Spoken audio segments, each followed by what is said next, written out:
Investigators were back out at the scene in Hamilton today, and as they continue their investigation, we're learning more about the moments leading up to the time firefighters were called out there to the scene. WLWT News 5's Karen Johnson is live for us along Pater Avenue once again tonight with what she's learned. Karen. And Cherie, I confirmed today, even before the fire call to this home here on Pater Avenue, police were dispatched here because a burglar alarm was going off.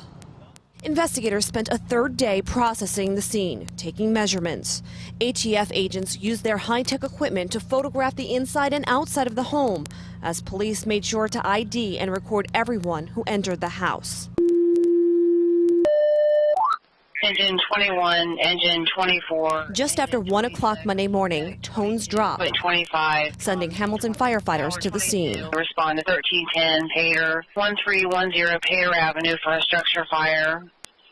Unknown occupants, possible elderly occupants. Today we learned even before fire crews were sent here, something tripped a burglar alarm.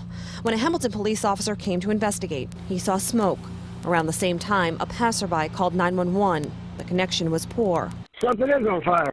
A fire. I see a patrol car. Okay, you see flames? A few minutes later, Quint 25 arrived. The truck firefighter Patrick Walterman was riding on.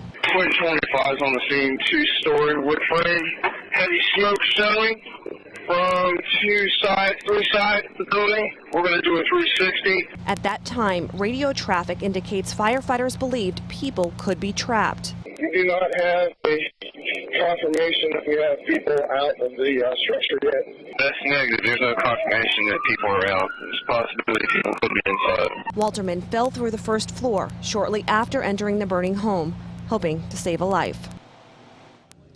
And it turns out the couple who does live here was not home. They were on vacation. Now, at this point, police are not saying whether they think someone had entered the home setting off the burglar alarm or if they believe maybe the fire set it off. Reporting live tonight in Hamilton, Karen Johnson, WLWT News 5. All right, Karen, thanks for the update there. Investigators have not said where they think this fire started or determined a cause for it. We're told this investigation could take months.